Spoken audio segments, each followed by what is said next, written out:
नमस्कार साथियों, study group परब चौहान यूट्यूब चैनल में आप सभी का हार्दिक अभिनंदन। आप सभी को नमस्कार। कल जो हमने विसर्ग संधि के बारे में पढ़ा था, परसों में हमने विसर्ग संधि के नियमों को देखा था। आज भी हमारी जो बात रहेगी वो विसर्ग संधि के ऊपर ही रहेगी। आज हम विसर्ग संधि के नियमों को देखते हैं। तो विसर्ग संधि हमारा जो प्रकरण चल रहा था विसर्ग संधि के ऊपर चल रहा था। विसर्ग संधि के जो नियम रह गए उनको देखते हैं। नियम देखो, एक नियम कहता है कि आवरण के बाद, ध्यान से देखना, आवरण के बाद विसर्ग का लोप हो जाता है। क्या है? आवरण के बाद विसर्ग का लोप हो जाता है। क्या हो जाता है? लोप हो जाता है। कब होगा ये लोप? अस प्रत्याहार परे रहते। अस प्रत्याहार परे रहते। अस प्रत्याहार परे रहते। अस प्रत्याहार के विवरण कौन से हैं? सारे के सारे स्वर आ गए। फिर वर्ग का पहला, वर्ग का तीसरा, चौथा और पांचवा वर्ण आ गया। ठीक है। इसके अलावा है आ गया ये, वे, रे, ल। ये वर्ण अस प्रत्याहार के अंदर आते हैं। यानी आ वर्ण के बाद विसर्ग का लोप हो जाता है। कब होगा? अस प्रत्याहार परे रहते। समझ गए होंगे क्या कंडीशन होगी? इस साइड में आ होगा, इसका पैटर्न क्या रहेगा? आ के बाद में विसर्ग होगा, विसर्ग के बाद में क्या होगा? अस प्रत्याहार वाला कोई भी वर्ण होगा। इनमें से कोई भी वर्ण होगा बाद में। तो अब इस विसर्ग के स्थान पे क्या हो जाता है? विसर्ग का लोप हो जाता है। क्या हो जाता है? विसर्ग का लोप। अब ये विसर्ग है ना, ये लोप का मतलब है ये यहां से हट जाता है। यानी लोप का मतलब क्या है? लोप से आशय है कि ये मतलब यहां से हट जाता है, यानी यहां से गायब हो जाता है। तो आप जैसे देखो, उदाहरण लेते हैं, उदाहरण के माध्यम से इसको समझते हैं। जैसे मैंने एक उदाहरण लिया, वाला वाला हसंती, वाला हसंती। यहाँ एक उदाहरण लिया है, वाला हसंती। यहाँ पे देखो आप, मैंने क्या कहा कि आवरण के बाद विसर्ग का लोप हो जाए। कब हो? अस प्रत्याहार परे वर्ण, अस प्रत्याहार वाले जो वर्ण है वो बाद में हो। तो अब यहाँ पे देखो, बाला शब्द है। बाला शब्द के अंदर यानी जो देखो, ल के अंत में क्या है? आ है ना, आ है। आ के बाद में विसर्ग भी है, फिर आगे है आ रहा है, हसंती।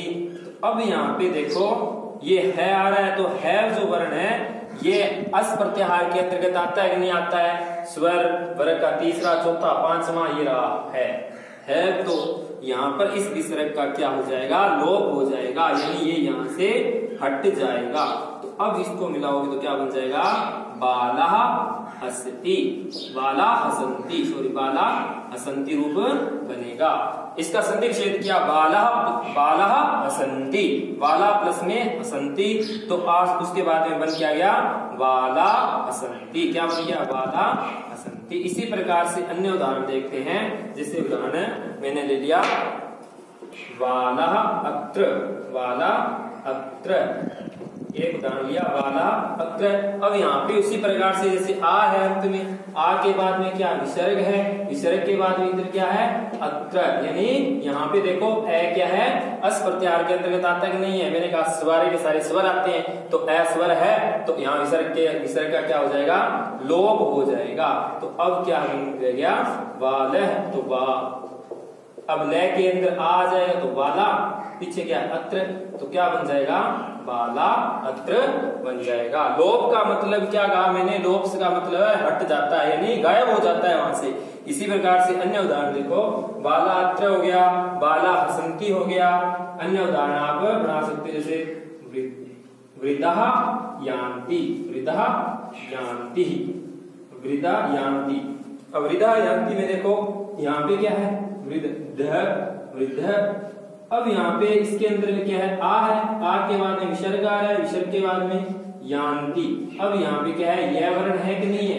ये रहा, ये है ना। तो अब विसर्ग के स्थान पे विसर्ग का क्या हो जाएगा? लोप हो जाएगा, यानी यहाँ से हट जाएगा। तो वृद्ध यान्ति। अब यहाँ क्या बन जाएगा? यानी हट गया, तो यानी यहाँ क्या था? आ था, और आ इसमें मिल जाएगा तो क्या बन जाएगा? वृदा, ये बनेगा वृदा यान्ति बन जाएगा। क्या बन जाएगा? वृदा यान्ति। ठीक है, इसी प्रकार से आप अन्य उदाहरण इसके बना सकते हो। आगे चलते हैं,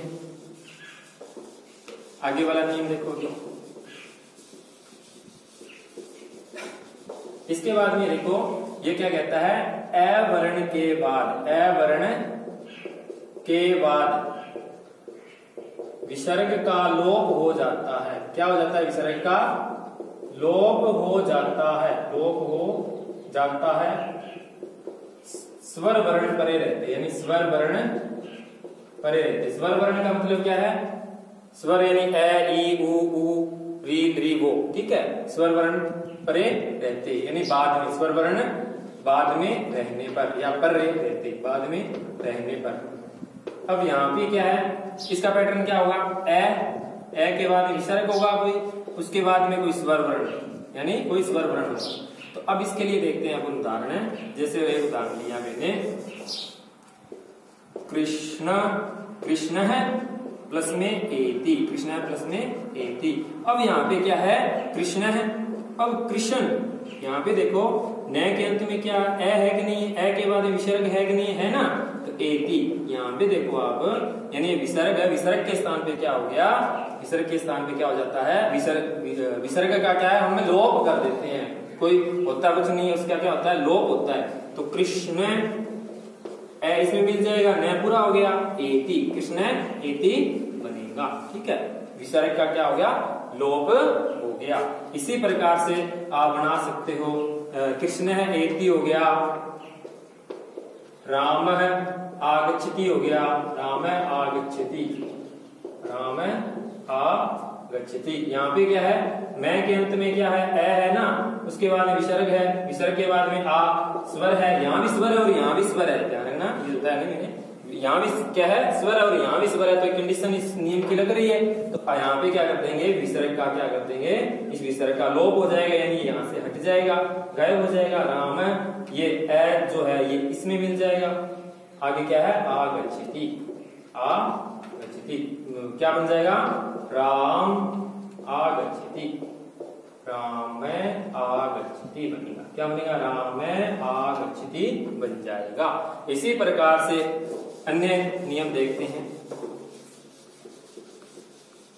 जैसे देखो और नियम देखते हैं। एक नियम देखो क्या कहता है? एसह शब्द हो, क्या हो? एसह शब्द हो या सह शब्द हो, उसके बाद में क्या रहे? कोई भी वर्ण रहे, कोई भी वर्ण रहे। वर्ण का मतलब स्वर भी हो जाएंगे और व्यंजन भी, यानी कोई भी वर्ण रहे, चाहे स्वर रहे चाहे व्यंजन रहे।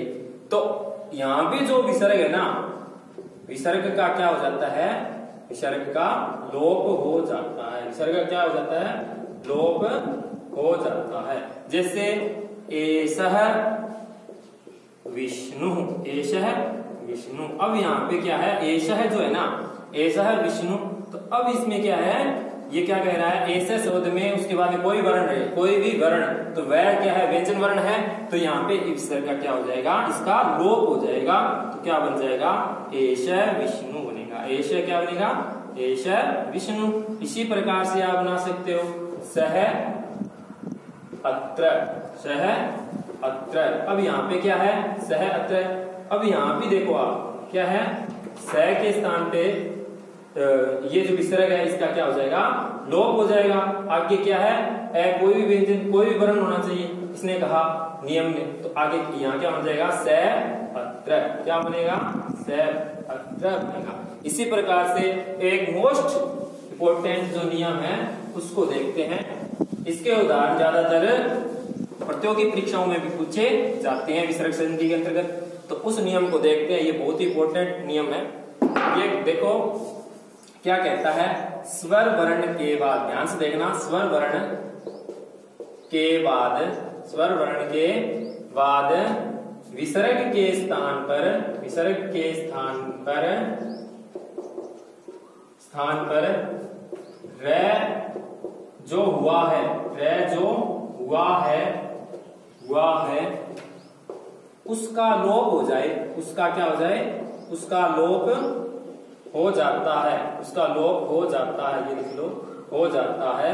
कब होगा, जब क्या है, रे वर्ण परे रहने पर, रे वर्ण परे रहने पर, पहले इसको देख लो, रहने पर, और पूर्व जो स्वर है, पूर्व जो स्वर है, ध्यान रखना, पूर्व जो स्वर है उसको दीर्घ आदेश भी हो जाता है, उसको दीर्घ आदेश भी हो जाता है, दीर्घ आदेश भी हो जाता है। इसको समझते हैं, हो जाता है, हो जाता है।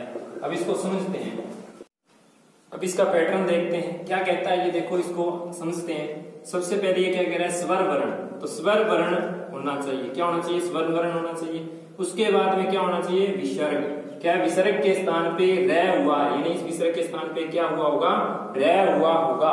उसके बाद में क्या है, उसका लोप हो जाता है, यानी इसका क्या हो जाता है, लोप हो जाता है। कब होगा, अगर क्या है, आगे रे वर्ण रहे तो, यानी ये कंडीशन कह रहा है अगर रे होगा ना तभी इस रे का क्या होगा, लोप होगा, इस रे का क्या हो जाएगा, लोप होगा, अन्यथा नहीं होगा। इस चीज के हमें ध्यान रखना है। स्वर वर्ण के बाद में विसर्ग हो, विसर्ग के बाद में अगर रे रहे तो क्या है, विसर्ग के स्थान पे रे हो, रे जो है उसका लोप हो जाता है। और आगे जो स्वर वर्ण यानी क्या क्या कह रहा है, पूर्व जो स्वर्ण यानी आगे जो पहले वाला जो यहाँ पे जो कोई स्वर आएगा उस स्वर को क्या हो जाएगा, दीर्घ आदेश भी हम कर देते हैं। इसके उदाहरण को देखेंगे तब और बढ़िया तरीके से क्लियर हो जाएगा। जैसे मैं एक उदाहरण लेता हूं, यहाँ पे लिया मैंने, क्या लिया, उदाहरण ले लिया मैंने, पुनः प्लस में रमते, पुनः प्लस में रमते, एक उदाहरण लिया, पुनः प्लस में रमते, संधि विच्छेद किया इसका, पुनः प्लस में रमते मना।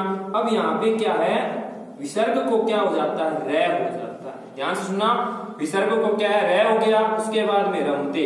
अब ये जो नियम है ना, ये नियम को लगाते हैं। यह क्या कह रहा है, स्वर वर्ण के बाद विसर्ग के स्थान पर क्या है, स्वर वर्ण के स्थान यानी विसर्ग के स्थान पर, अब यानी विसर्ग के स्थान पे रे हुआ है ना, तो उसके बाद में क्या उसका लोप हो जाता है। कब होगा, रे वर्ण परे रहने पर। तो देखो इस रे के बाद में ये रे है कि नहीं है, ये बताओ आप, यानी ये क्या रे के बाद में रे है, तो हम क्या कर देंगे, इस रे का लोप कर देंगे। इस रे का क्या हो जाएगा, इस रे का लोप हो जाएगा। और पीछे क्या है, रमते है, और इस साइड में क्या है, पुनः है, क्या है, पुनः शब्द है। तो अब यहाँ पे आगे क्या कह रहा है, ये पूर्व स्वर, उसको पूर्व जो स्वर है उसको क्या हो जाता है, दीर्घ आदेश भी हो जाता है। पूर्व जो स्वर है उसको दीर्घ आदेश भी हो जाएगा। तो अब पुनः यानी इसमें क्या है, ये पूर्व स्वर है, तो अब इसमें क्या हो जाएगा, दीर्घ आदेश हो जाएगा, यानी ए है वो क्या हो जाएगा, आ हो जाएगा। तो क्या बनेगा, पुनः रमते बनेगा, क्या बनेगा, पुनः रमते रूप बनेगा। इसी प्रकार से अन्य उदाहरण देखते हैं। एक लिया मैंने, हरि प्लस में रम्य, हरि प्लस में रम्य। अब इस उदाहरण में देखो, इसके अंदर क्या कह रहा है ये, यानी इसने यूं कहा, स्वर वर्ण के बाद, स्वर यानी रे के अंत में क्या है, रे के अंत में क्या है, ई है ना, ई के बाद में विसर्ग है, विसर्ग के बाद में रम्य रूप दिया है। अब यहाँ पे क्या है, कोई विसर्ग के स्थान पे रे हुआ है, रे के बाद में क्या है, रम्य, यानी क्या कह रहा है, रे का लोप हो, कब हो, रे वर्ण परे रहने पर। तो यानी यहाँ पे क्या है, रे ई, इस प्रकार से। अब यहाँ पे क्या है, इस रे का लोप हो जाएगा। अब यहाँ पे हरि, अब ये यहाँ पे क्या है, हर्स्व ई है, तो यानी क्या है, पूर्व जो स्वर है उसको क्या हो जाए, दीर्घ आदेश हो जाए। ये जो छोटी है ना ये बड़ी हो जाएगी, हरि प्लस में रम्य बनेगा। क्या बनेगा, हरि प्लस में रम्य बनेगा। तो हरि रम्य। इसी प्रकार से अन्य उदाहरणों को देखते हैं अपन। जैसे अन्य उदाहरण लिया, क्या है, शंभु, शंभु राजते, शंभु राजते। अब यहाँ पे देखो आप, शंभु यानी भय के अंत में क्या है, ऊ है ना, उसके बाद में विसर्ग है, उसके बाद में रा जते। अब यहाँ देखो आप, विसर्ग के स्थान पे रे हुआ है, रे हुआ है, उसके बाद में राजते। तो यहाँ क्या कह रहा है, यानी हर कंडीशन जो ये कह रहा है स्वर वर्ण के बाद में विसर्ग के स्थान पे जो रह हुआ है उसका लोप हो जाए कब, र वर्ण परे रहने पर। तो यहाँ पे स्वर भी है, स्वर के बाद में विसर्ग के स्थान पे रह भी हुआ है, रह के बाद में आगे क्या कह रहा है, रह होना चाहिए तो रह है भी, तो अब इस रह का क्या हो जाएगा, लोप हो जाएगा।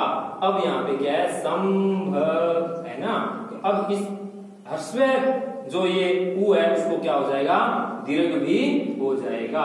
तो संभव यहाँ क्या है, राजते, तो मिलाओगे क्या बन जाएगा, शंभु राजते बनेगा। क्या बनेगा, शंभु राजते, आपका ये रूप बन जाएगा, शंभु राजते।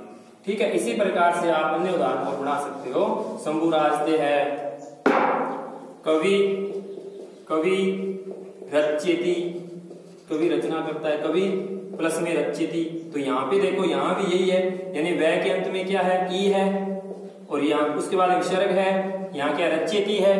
तो यानी यहाँ देखो आप, यानी अब यहाँ पे देखना क्या अपने को, यानी स्वर वर्ण है, स्वर वर्ण के बाद में विसर्ग भी है, विसर्ग के बाद में रह भी आ रहा है, यानी इस नियम की सारी कंडीशनें लग रही हैं। तो इस विसर्ग के स्थान पे हम क्या कर देंगे, विसर्ग के स्थान पे जो रह हुआ है ना, उस रह का लोप कर देंगे। क्या कर देंगे, हमें उस विसर्ग का लोप कर देंगे, और उससे पहले जो ई आया है उसको दीर्घ हो जाएगा। तो क्या बन जाएगा, कवि रच्यति। क्या बन जाएगा, कवि रच्यति रूप बन जाएगा। यहाँ रच्यति है तो पहले वाला जो है इसका लोप हो गया, तो कवि रच्यति बना। इसी प्रकार से शंभु राजते बनाया आपने, इसी प्रकार से आप भानु राजते बना सकते हो। विसर्ग संधि हमारी जो है वो पूर्ण हो चुकी है। विसर्ग संधि के बारे में आज हमने पढ़ा, कल जो होगा उसके बारे में हम बात करेंगे आगे। हंसते रहिए, मुस्कुराते रहिए, लॉकडाउन के नियमों का पालन कीजिए, नारी का सम्मान कीजिए, बड़ों का आदर कीजिए, खुश रहिए, सुरक्षित रहिए। जय हिंद।